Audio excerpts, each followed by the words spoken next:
A newlywed couple, Eleanor and Darren, were sitting on their apartment balcony. A month had passed since they became husband and wife. The honeymoon period was over, and their life together was about to truly begin. Eleanor rested her head on Darren's shoulder, smiling contentedly.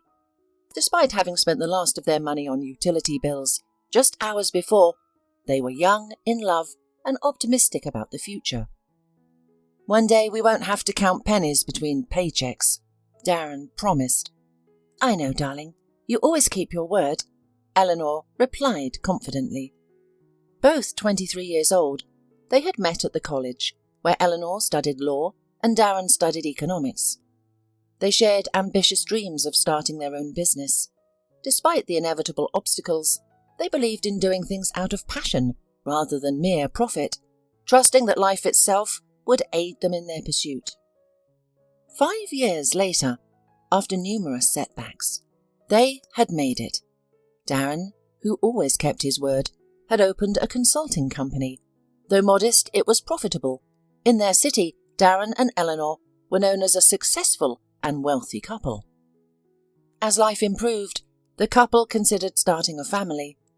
At nearly 35 years old, they felt it was time to have children. However, conceiving didn't happen immediately. After 2 years of unsuccessful attempts, Eleanor was on the verge of depression, waiting for the positive pregnancy test that didn't come. However, finally, the couple's efforts were rewarded. On her 38th birthday, Eleanor received the most anticipated gift. She gave birth to a daughter. Both the pregnancy and childbirth were challenging. Darren was terrified of potentially losing his wife or daughter, or both. However, their doctor was a professional who managed to prevent a severe situation when Eleanor had a significant bleed. Eleanor spent a long time recovering in the hospital, and Darren took care of their daughter unconditionally while Eleanor was there. His experience gave him a new look for women, considering all mothers as heroines. "I'm so ashamed that you have to do all this," Eleanor used to express her concern. "Don't be silly, it's our child," her husband responded with a smile and affection. Eleanor was reassured once again that she had made the right choice in choosing Darren as her life partner. It was difficult to imagine a more caring and loving man. His love for her and their daughter was evident in his look, touch, and voice. Their baby, Candace, was the most loved and happy little girl in the world. She shared her birthday with her mother, but of course the celebration was always centered around Candace. As Candace grew up, Eleanor dedicated herself entirely to her daughter's upbringing. She resigned from her job, as the family business provided enough income without her involvement. She refused to hire a nanny, not because of the additional expense, but because she preferred doing everything herself. Despite growing up in an atmosphere of love and permissiveness, Candace was not spoiled. She studied diligently, especially foreign languages, and dreamed of living in a place where the sun always shines, surrounded by palm trees and the sea. She had a love for summer, heat, and bright colours. When Candace was 15 years old, unbeknownst to Eleanor, Darren organised their daughter's application to a prestigious school in Europe. After graduating from the school, Candace would easily gain admission to a foreign university, a prospect that Darren fully supported. Of course, Eleanor struggled with thought that her daughter was leaving them, but it was life. Candace didn't know that by letting her go to study in a faraway land, her mum was protecting her secret. The woman had asked Darren not to reveal anything to avoid jeopardizing Candace's dreams. However, this secrecy led to unforeseen problems that Candace was unprepared for. "We need to pick Candace up at the airport," Eleanor said as she began setting the table. "Don't worry, her plane doesn't arrive for another 2 hours, her husband said. "Why are you setting the table so early?" "It's really early." Eleanor placed a plate on the table and sank into the sofa looking lost. Suddenly, she burst into tears. Her husband, Darren, immediately rushed to comfort her. "Imagine I've mixed everything up," Eleanor sobbed. She immediately sensed something was wrong with her. "I've even stopped understanding time." "Calm down. Everything will be fine," Darren reassured her. "It's not noticeable at all. You've always been a bit forgetful and inattentive. I even find it endearing. But maybe we should tell Candace the truth." "No, don't even think about it," Eleanor exclaimed, looking frightened. "There's no need. We'll tell her when it's all over." Darren sighed but stopped arguing. Soon he left to meet their daughter, while Eleanor resumed her preparations. She arranged the plates and adjusted the napkins with such love and care, wanting everything to be perfect. Occasionally she stopped and closed her eyes, needing to take breaks due to the pain, but the anticipation of seeing her daughter gave her strength. Candace was Eleanor's only purpose in life, and for her, she was willing to endure any suffering. On the way from the airport, Darren warned Candace that her mother was a little out of sorts with excitement. The girl laughed. Her mother had always been sentimental, and it was quite endearing. She had inherited some of that sentimentality, but she was a little more resilient, not taking sorrow or joy too much to heart. "I'm so glad to see you," Candace exclaimed once they were seated at the table, her cheeks still rosy from her mother's kisses. "I have some news to share. I hope you'll be supportive and happy for me." Darren and Eleanor set their forks down to attentively listen to their daughter. But before Candace could share her news, she noticed a change in her father's expression. He wasn't listening anymore. Suddenly, he collapsed onto the floor. Eleanor and Candace rushed to him, but their words didn't reach him. Candace slapped his cheek a few times, but Darren didn't react. He passed away in the ambulance on the way to the hospital, possibly even earlier, due to a dislodged blood clot. His wife and daughter were in shock because nothing foretold trouble. They had been enjoying a lovely evening together with no signs of trouble. Darren had seemed perfectly fine, and now his passing hit both Candace and Eleanor hard. Eleanor even more. Now she would be alone. She would have to go through her grief alone. The mother and daughter spent the rest of the evening and the following day in tears. Eleanor was lying still and staring blankly into space. Candace handled the funeral arrangements, finding it painful to see her mother in such a state. Candace was supposed to return abroad in 4 days, but postponed her departure for 2 weeks. She hoped to offer some comfort to her mother during this time. Leaving her in such a state was unthinkable. Following the funeral, Eleanor seemed to feel better, but only temporarily. At least she started talking. She remembered that Candace wanted to share something with her and Darren. "What news did you want to share?" she asked her daughter. "I'm getting married, Mum," Candace replied sadly. "The wedding is in 3 months. I brought an invitation for you, but now I don't know how I'll be able to celebrate with Dad gone." "Don't even think that way," Eleanor reassured her daughter. "He would be happy for you, and I am very pleased. It's good news." 3 days remained until Candace's departure. Eleanor seemed a bit more cheerful, though she still cried every day. Candace supported her mother, but as the day of their farewell neared, Eleanor's behaviour became more peculiar. She repeatedly asked Candace if she wanted to stay longer, and if she intended to return to her homeland permanently. Candace was puzzled by these questions. She had already told her mother about her fiancé waiting abroad, so why these constant inquiries? So finally, 2 days before Candace's departure, Eleanor finally started a serious conversation. "Candace, I want you to listen to me first, and then respond," Eleanor said nonchalantly. "We still have our family business. I've been managing everything for almost 2 weeks now, but it's difficult. This job isn't for me because I don't know anything about finance. You have a better education. You know more than me, even at your young age." "Mum," Candace interrupted her, "you know I can't leave everything. My future husband is waiting for me there."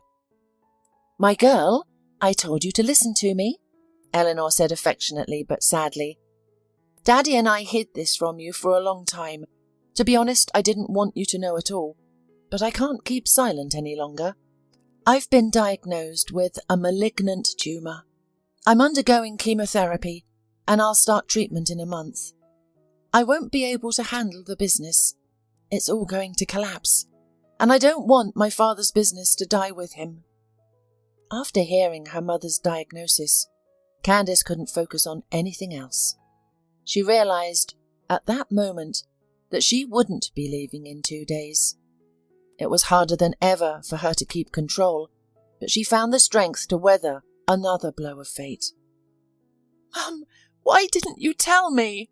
Tears welled up in Candace's eyes. "Are you serious? Do you have a chance?" "Don't worry. I'm still at a stage where I can avoid the worst outcomes," her mother explained. "I told you, I'll be starting therapy soon, but it takes time and energy. I'll have to step away from the business." Candace pledged to stay home temporarily to assist her mother, yet she declined to manage her father's business. The prospect of responsibility and challenges frightened her. She was only 22. How could she manage a consulting company? "Do you have an assistant? A right-hand person, a deputy?" Candace proposed alternatives. "Mum, don't even ask. I won't risk taking it on." Eleanor stated she wouldn't pressure Candace further, but asked her to consider it.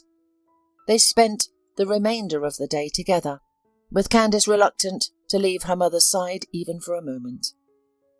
After Eleanor went to bed, Candace decided to call her fiancé and inform him she would be staying here a little longer. She had been waiting for a long time for a reply on her video call, and it seemed odd to her as she knew Matthias wasn't busy at this time and should be home, and they always called each other around this time. Finally, the waiting icon changed, but instead of her fiancé, Candace saw a girl who looked as though she had just woken up, wrapped in a blanket with dishevelled hair and barely open eyes. "Who are you?" Candace asked. "Can I speak to Matthias?" "Matthias is in the shower. If you're here for business, call back later," the strange woman replied. "What business?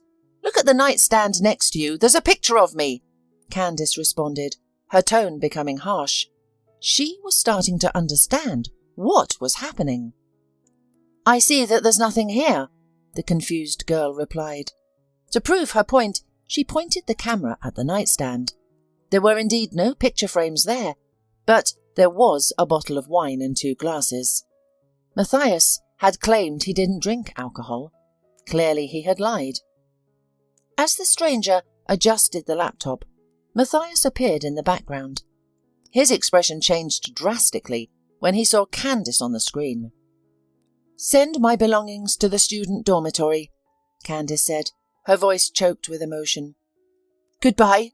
You won't see me again." Candace ended the call. In the last seconds she noted Matthias trying to say something. She threw her phone on the bed and sat down on the floor, holding her head in her hands and crying. The pain was not so much for her fiancé's betrayal, but from the avalanche of problems that seemed to be crashing down on her. At that moment, Candace's remaining mental strength deserted her. She couldn't hold on any longer. Overwhelmed by grief, she screamed and pounded the floor in a fit of hysteria. All the pent-up emotions from the past few days were unleashed. After the outburst, Candace spent the night crying, not catching a wink of sleep, but eventually she managed to pull herself together, her resolve 3 times stronger. In the morning, her mother entered her room. "Don't worry so much," Eleanor tried to comfort her daughter. "Everything will be fine. I'll have the surgery and beat this disease." "Mum, I'll take over my dad's company," Candace declared suddenly. Throughout the night, Candace had been doing a lot of thinking. She realised she couldn't start studying now, barely keeping herself from spiralling into despair. Her father's death, her mother's illness, and her fiancé's betrayal before their wedding had all shaken her to the core. But Candace had inherited her father's tenacity. She wasn't about to give up. Somehow, she convinced herself overnight that she could manage everything. The business, her mother's care, and moving past the betrayal of the man she was supposed to marry. Candace was determined to continue her studies. She didn't want to leave the university where she had worked so hard for so long. She hoped to arrange distance education or take an academic leave of absence. "I'm so glad. I don't know what made you change your mind, but I'm overjoyed," Eleanor exclaimed. "Nothing good, Mum, but I'll get over it," Candace responded with a tearful smile. "I'll be away for a few days to sort out things at the university and pack some belongings. On my return, I'll dive straight into your business." For the first time, Candace found herself not wanting to leave home or fly to the country that had become her second home. Her associations with this place now centred around her fiancé's betrayal. Before boarding the plane, she felt a wave of panic. An unfamiliar sense of anxiety washed over her, despite having flown many times before. The foreboding feeling was so strong that she even considered cancelling her tickets and rescheduling her flight. Candace managed to regain her composure, attributing her troubles to a series of unfortunate events that occurred simultaneously. However, her anxiety returned to the airplane cabin. She thought to herself, what if these terrible events continue? What if something else goes wrong? Despite her worries, Candace fell asleep.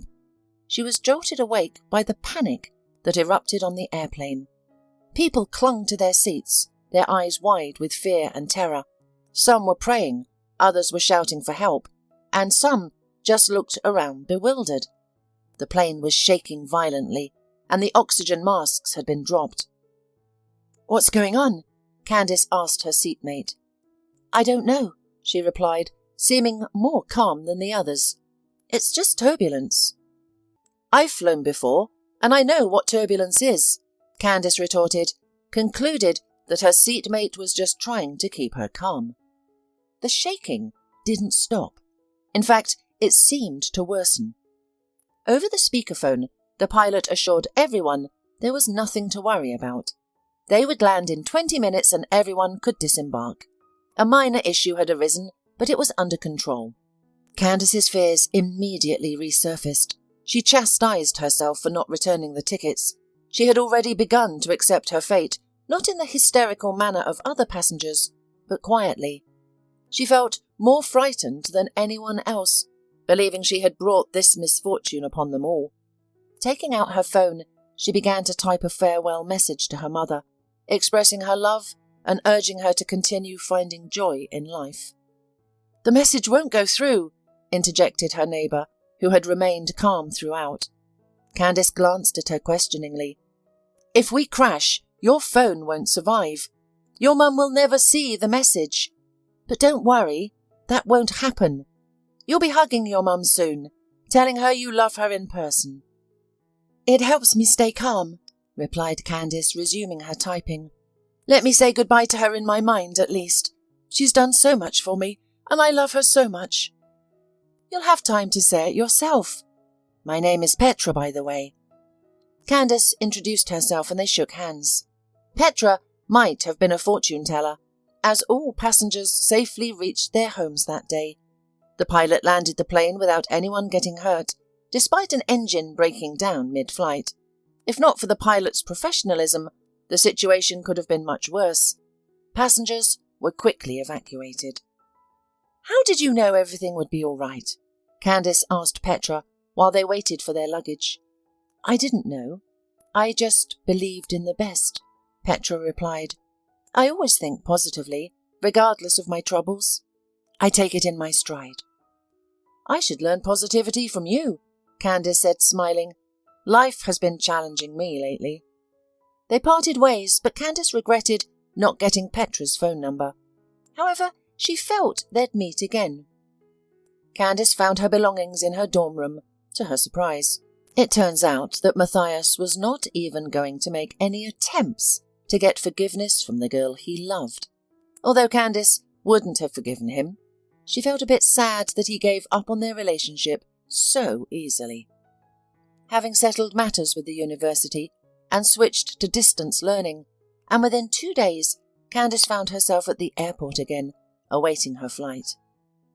"What an unexpected meeting," a familiar female voice exclaimed. "Are you planning to unsettle all the plane passengers again? Upset that your plan failed last time?" Candice instantly recognised the voice behind her and turned around, smiling, eagerly anticipating this encounter. It was Petra, who was equally elated to see Candice. During their last meeting, Candice had shared her recent misfortunes and expressed her irrational fear that her worries were causing the plane to shake, hence Petra's playful jest. As fate would have it, they were once again headed to the same destination on the same plane. This time, Candice planned to avoid losing touch with Petra.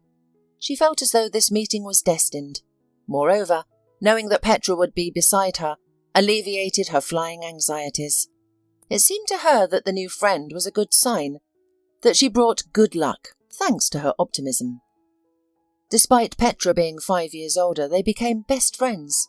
Besides, there were several moments that united their destinies, such as losing their fathers and their loved ones.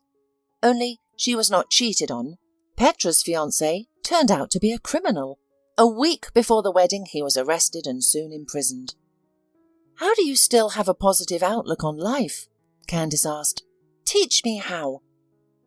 "That can't be taught," Petra replied. "I guess I inherited that trait from my dad. He was always optimistic. As for the cancelled wedding, I'm not worried. I'm glad I discovered my boyfriend's true nature before he became my husband. That argument can also apply to you." At the airport, Eleanor hugged and kissed her daughter for as long as if Candice were going away for 2 months, not a couple of days. And during driving home, Candice explained to her why she cancelled her wedding. "That's for the best." Eleanor supported her daughter. "You'll find a good guy here. I never trusted foreigners." But finding a groom was not Candice's priority. She had a challenging task ahead, to join her father's business and increase it. Candice had big ambitions. She didn't plan to sit idle. She wanted to accomplish a lot. Partly, she wanted to prove to herself that she could do it. She was also concerned about her mum. The high cost of treatment was understandable. They had money, but not a lot of it. Meanwhile, Eleanor had forgotten to warn her that Darren had a business partner, and she had also left out the fact that he had a big stake in their company. Mr. Garby wasn't too upset about Darren's death. He already considered himself the full owner of the entire business. All he had to do was to buy out his late partner's share cheaply, reissue the documents, and business was done. While Eleanor was in mourning, he patiently waited. However, Candice's appearance signalled to him that it was time to act. He had no need for young, inexperienced girls in his business partnership. When Candice visited the office for the first time, she felt a strange mix of anxiety and anticipation. She realised she was stepping into a new, uncharted world. "Oh, Miss Tull, hello. Mr. Garby has arrived and is waiting for you in the office," the secretary said to her hastily. "What Mr. Garby?" Candice asked in surprise. "He's your father's business partner. They worked together, but Mr. Garby mainly deals with paperwork and rarely visits." "Well, go into the office and he'll explain everything," the secretary said calmly. Candice straightened her suit, glanced at herself in the mirror and squared her shoulders. She was not afraid of meeting her father's partner. On the contrary, it seemed to her that this was her chance to make herself known at once, her intentions. So, the girl stepped confidently out of the door. Mr. Garby greeted her with a warm smile and a few compliments. "I apologise for occupying your seat," the man said politely. "Your father didn't mind me using his office occasionally." "True, my father was a kind man," Candice replied courteously. "However, let's maintain equality and sit at the negotiation table, because I feel like a guest in my own office." Mr. Garby moved to another seat, while Candice decided to change the locks later, uncomfortable with the idea of anyone freely accessing her office. She didn't appreciate the intrusion. Mr. Garby quickly brought Candice up to speed, informing her that the company wasn't as profitable as she might expect. He suggested that it would be more beneficial for her and her mother to sell him their share in the business and focus on their health issues. "Excuse me, but if things are so bad here, why do you want to buy out our share?"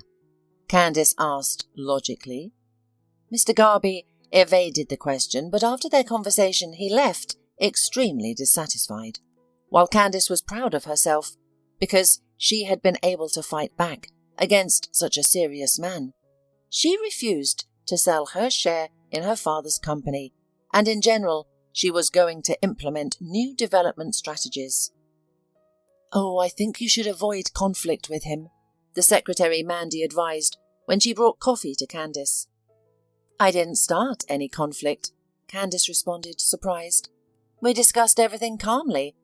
He said he would consider my suggestions." "You didn't start the conflict, but he did." The secretary paused dramatically. "You should have seen the look on his face. I'm afraid you'll have to be more cautious." Candice pondered for a moment. Though she had anticipated some hurdles, she never imagined facing issues on her first day. A week had passed since Candice assumed her role. She worked diligently, arriving first at the office and leaving last. She even took work home. Candice had to prove to everyone that everything would be different now. At the start of the second week, Mr. Garby approached her again. His visit was unsurprising for her.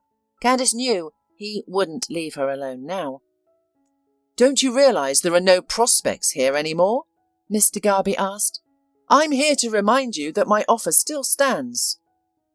"I'm doing fine," Candice replied. "In 3 weeks, we have a crucial meeting with all department heads. I'm preparing a comprehensive report. I'm working on our future plans and mission. Everything is under control." Despite trying to hide his anger, Mr. Garby's trembling eyebrow betrayed his dissatisfaction and disappointment.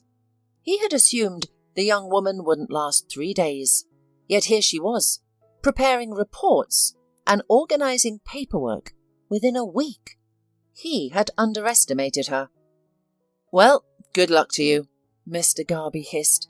"We'll meet in 3 weeks, and I and other shareholders will see how you are prepared. If nothing is ready by that time and there are no results, you will be morally destroyed. So, be careful." Candice smiled tensely and thanked him for his concern, then gestured to the door pointedly. Just as Mr. Garby stepped out, came Mandy's scream. "What happened?" Candice asked fearfully. "He knocked over a cup of coffee on me," Mandy complained. "Good thing it wasn't boiling water. You really pissed him off." "Then I'm doing the right thing," Candice responded smugly. "Anyway, you can go home. Let's call it a short workday." Despite her confidence in herself, Candice decided to ask her mum about her father's relationship with Mr. Garby. In a few days, Eleanor was going to the hospital for a month. "Your father never involved me in the business side of things," Eleanor replied, "but he did mention a man called Mr. Garby and complained that he was putting undue pressure on him." Candice didn't tell her mother that this man was now bothering her. She didn't want her mum to worry before the hospital and blame herself for asking Candice to take charge. Candice had entered the game now, and she could feel the pressure, but despite the challenges, she refused to give up. In the 3 weeks leading up to the critical meeting with shareholders, Candice committed herself entirely to her work. She stayed late in the office, took work home, held impromptu meetings, and delivered motivational speeches. However, few employees matched her enthusiasm. Many were content with the status quo and did not wish to bother themselves. Mandy sided with those who supported the young boss. They even became friends, given they were close in age. Mandy was only 2 years older than Candice. Mandy mentioned that Mr. Garby had been visiting the office frequently, which was unusual for him. "He must be planning something against you," Mandy speculated. "I can't be certain, but some people close their computers as soon as I approach. Everyone is aware that I'm on your side. It's starting to feel like I'm being kept in the dark." "Don't worry, they might be planning to undermine or embarrass me somehow," Candace responded. "Let them believe they have the upper hand. Then they won't expect any retaliation from me." "Yes," Mandy agreed. "No one takes you seriously." The secretary's remark was unnecessary. Candace was aware that senior managers and deputies interacted with her from a position of superiority, even though she was technically their boss. Many openly showed their belief that she didn't belong. Her supporters were few. However, Candace had weathered many hardships, and the opinions of some managers and dubious executives didn't faze her. She was certain that no one could break her. No one could harm her more than life already had. On the eve of an important meeting, the young girl decided to relax and take a bath. She was exhausted from preparations, and relaxation eluded her. Besides, as if her worries weren't enough, a pipe burst the night before the important meeting.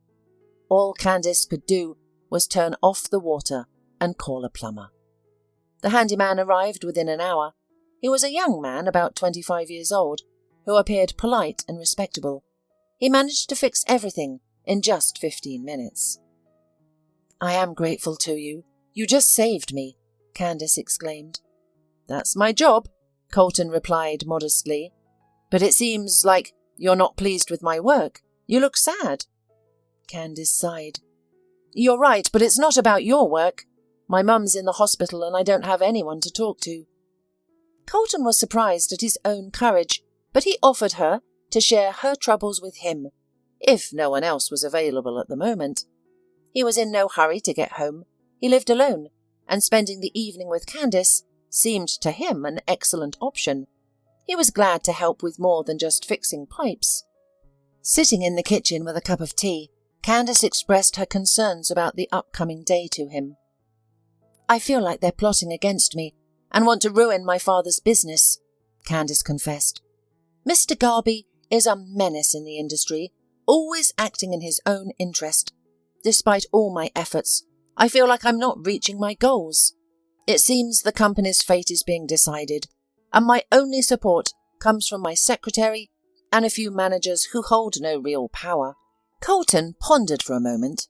It was obvious that he wanted to help, but did not dare. The guy realized that it would look stupid if a simple plumber decided to advise something in such matters, but he knew that he could help. He had been studying economics and was on track to graduate with honours, but was expelled in his final year, just a couple of months before graduation. "Let me take a look at your documents. Maybe I can help," Colton suggested, finally gathering his courage.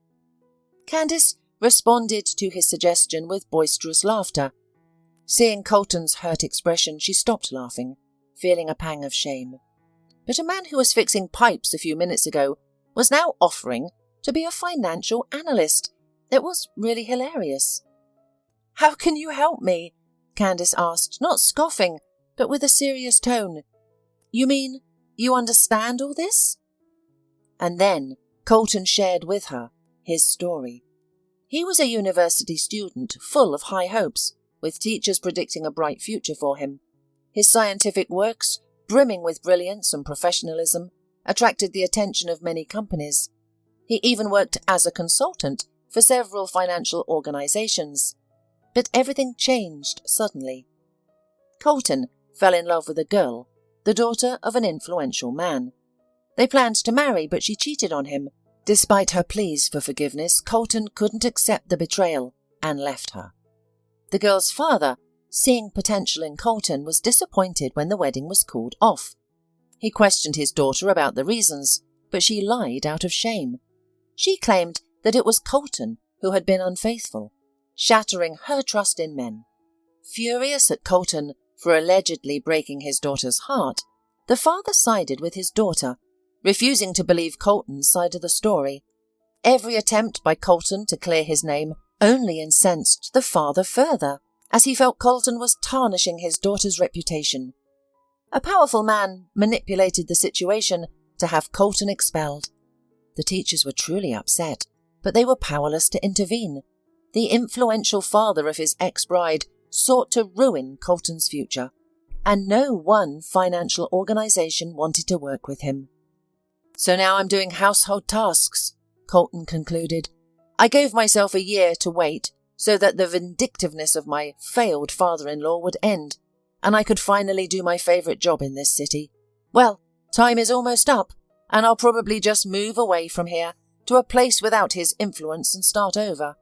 Maybe I should have done it before, but I love this city, and that's why I clung to this place for so long. Most importantly, I haven't lost my passion for finance." "What a nightmare!" Candace exclaimed after hearing his story. Then she left the room and returned with a folder, where she wrote an address on a piece of paper. "Come to this address tomorrow at 9 a.m. My secretary Mandy will meet you," Candace instructed. "I'm entrusting you with important documents. I hope you won't disappoint me." "You can count on me," Colton assured her. "I'll be fully prepared." After they said their goodbyes, Candace felt somewhat reassured. However, the more she pondered over the situation, the more she chastised herself for impulsively trusting a stranger with her important papers. What if Colton was deceiving her? Could he have been sent by Mr. Garby? Candace started to believe this possibility. The plumber, who was actually a financial genius, had conveniently arrived the evening before the meeting. "What a fool I am," Candace chastised herself. "Of course, he was sent by Mr. Garby. I'm doomed. I didn't even ask for Colton's phone number." She had hired the plumber through an agency and thus had no way to contact him. Candace was distracted from her sombre thoughts by a phone call from her only friend Petra. She had returned to the city and invited Candace to unwind at a cafe or club. However, Candace declined, explaining that she needed to prepare for an important meeting. "Especially since I'd dug myself a huge hole I didn't know how to get out of," Candace added with the upset feelings, and confessed to her friend that she had given important documents to a man pretending to be a plumber. "You know, and maybe he's not lying," Petra exclaimed. "I studied economics at this university. We were always told to protect our reputation. They cited a senior student who lost everything due to his negligence. They didn't relay the story's details, but mentioned that he was a promising individual who offended an influential man, resulting in his downfall." "Do you think they were talking about Colton?" Candace asked for clarification. "Exactly. I remember. He had such a unique name," Petra replied cheerfully. Candace felt slightly reassured. She realised that she couldn't change anything and would deal with issues as they arose. Surprisingly, the woman felt calm the next morning. She woke up 3 hours before the meeting, calmly got ready, and even found time to review the main points of her report. However, her nerves kicked in as she stepped into the office. Her legs shook and her hands trembled. To her great relief, Colton was already waiting for her there. Candace greeted him and gestured for him to follow her. "Are you ready? Should I be nervous?" Candace asked. "Yes, and I have much to say," Colton replied. "Save it for the council. I'll introduce you as my assistant," Candace directed him. Candace paused in front of the conference room door, adjusted her suit, and entered. Everyone inside was ready and waiting for her. The sight of an unfamiliar face sparked whispers amongst the men. No one trusted a stranger, especially Mr. Garby, who seemed particularly on edge. Candace noticed him scrutinizing her new assistant.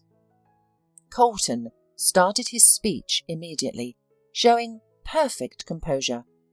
Candace observed him with almost delight, despite the scornful and distrusting looks he got. The men at the meeting behaved poorly, interrupting with sarcastic remarks and openly mocking Colton's words. But Candice was shocked by Colton's remarks. He alleged that none of her partners were interested in promoting or developing the company. Instead, they were actively working to sabotage the business. "Who are we even listening to?" an attendee suddenly interrupted. "2 weeks ago, this financial analyst was fixing my toilet." "Let's remain calm and avoid pressuring a young woman," Mr. Garby suddenly intervened. "Candice, who have you brought here? If your aim was to amuse us, you've succeeded. However, if you're serious, I'm afraid I must disappoint you. No one will work with you." Candice responded defiantly. "Anyway, you, Mr. Garby, will not receive your share." Saying this, she rose from her seat and exited the hall with her head held high. Colton followed her. In her office, he said, "I want to add that none of these people want to develop your father's company. I have the impression that they, on the contrary, want to go bankrupt. If you agree, I'd like to offer you the position of my assistant," Candice proposed. "I don't mind that you lack formal education." Excited, Colton accepted. This was his dream, a cause he was passionate about, not just a job. "By the way, I thought Mr. Garby recognized you," Candice mentioned. "Did you also repair something at his place? We can't afford to lose our authority, so you can't continue doing your work as a handyman." "Sure," Colton replied, "but you're correct. Mr. Garby did recognize me. He's the one who took away everything I was striving for." Candice was stunned. What a small world, she thought. When Candice began collaborating with Colton, things improved for both of them. The company began to develop against the wishes and efforts of Mr. Garby and his associates. The man was angry. He almost threatened Candice to sell him her share. But now Candice certainly did not want to do it. After all, her and Colton's innovative solutions worked. The company's profits increased. Then one day, Candice received a call from her mother's attending physician and invited the woman to talk to him. Candice was very nervous on her journey, worried that something had happened to her mother. Indeed, Dr. Elmido's voice sounded tense and scared. So, upon entering the doctor's office, Candice immediately asked, "What's wrong with my mum?" The doctor reassured her. "Don't worry, your mum is fine. In fact, she's doing great. Our therapy is almost finished, and we have an excellent prognosis. However, there's a different issue." The doctor then put on a serious face that made Candice tremble. "It seems you've upset a dangerous man," he said quietly. "A visitor came to me last evening. I think you can guess who might hold a grudge against you." "I know exactly who it is," Candice said, nodding. "There is only one person who dislikes me enough to abandon his moral principles." "He hinted that he'd be grateful if your mother didn't leave the hospital alive," Dr. Elmido confessed. "He offered a substantial amount of money, enough to make a person reconsider their ethics. Unfortunately, I don't have any evidence of this conversation to go to the police, but you should know that this conversation took place." Candice, shocked, sunk back into her chair. Why was her mother the target? What was her mother's involvement in this situation? Dr. Elmido let her know that he had heightened security in the ward and informed the other doctors about the scenario. Nonetheless, he was worried that not everyone might hold the same moral standards as him. "I was offered such a large sum for this terrible task that someone might be tempted," Dr. Elmido admitted. "I can't guarantee that I'll be able to identify every potential threat. I have very competent specialists who could set things up so intricately that we wouldn't even notice." "Thank you for the warning. I'll definitely figure out a way to handle this," Candice responded, still taken aback. Immediately after, she returned to Colton for advice. He seemed to be the only one who could guide her on how to confront Mr. Garby. "Don't you see why he would need to get rid of your mother?" Colton asked earnestly. "It's obvious. Your mother is dying. You're distraught and distracted. An emotionally vulnerable woman is easy prey for someone like Mr. Garby." "How do I defeat him?" Candace asked, her voice trembling with fear. The thought of the businessman going to such extremes had never crossed her mind. "We will take advantage of the fact that Mr. Garby thinks that everything in this world is bought and sold," said Colton. Candace did not understand what her assistant was up to, but after she heard his plan, she finally did. She was reassured that she had made the right choice in trusting the humble plumber. That day, later, Candace arranged another meeting with Dr. Elmido, and he noted that the timing was perfect because Mr. Garby planned to visit him that evening. "That's very good," Candace said, clearly pleased. "Tonight, we'll handle him. Record everything he says on a tape recorder or preferably a camera. Then we'll take it to the police. With that evidence, he won't avoid punishment. No lawyer will be able to defend him. I have a friend who can leak this story to the media. We'll publicize it. We'll ensure this jerk gets a long sentence." Dr. Elmido promised to do his best. By evening, the tape was already with Candace. They were ready to execute the next part of their plan to oust Mr. Garby. The following morning, Candace called him and scheduled a meeting. She informed the police about their meeting that evening. Mr. Garby strode into Candace's office as if he already owned the place, especially after she had told him she was ready to sell her share. "I am very pleased that you agreed," Mr. Garby said arrogantly. "Now the price will be less, as you've taken too long to decide." Despite Mr. Garby's audacity, Candace maintained her performance. "I'm in trouble. My assistant betrayed me. My mother is ill," Candace said, trying to shed a tear.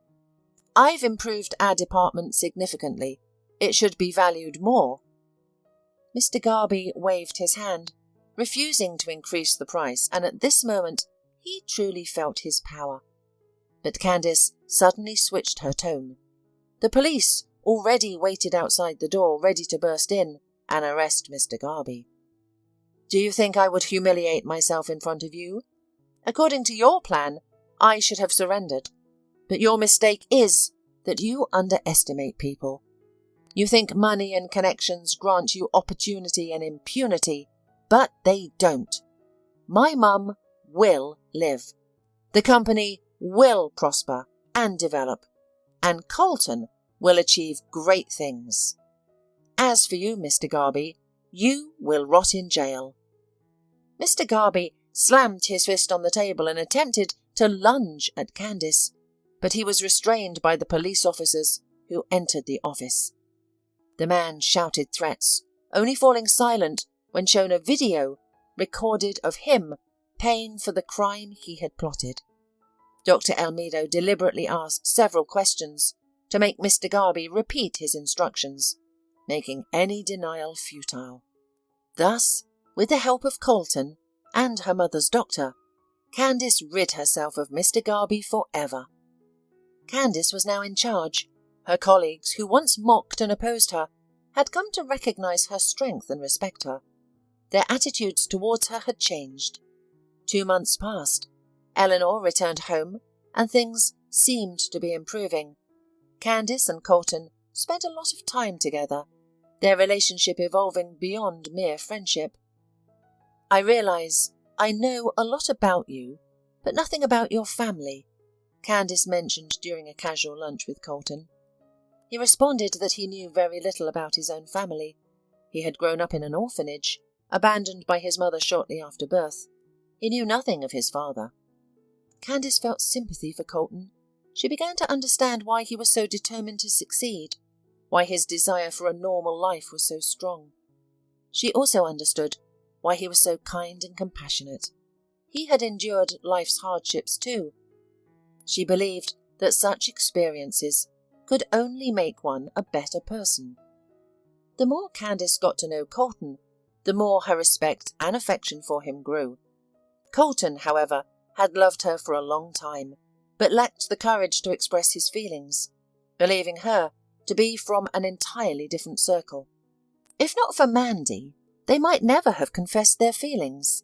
She had noticed their mutual gazes and was tired of seeing them waste time out of fear.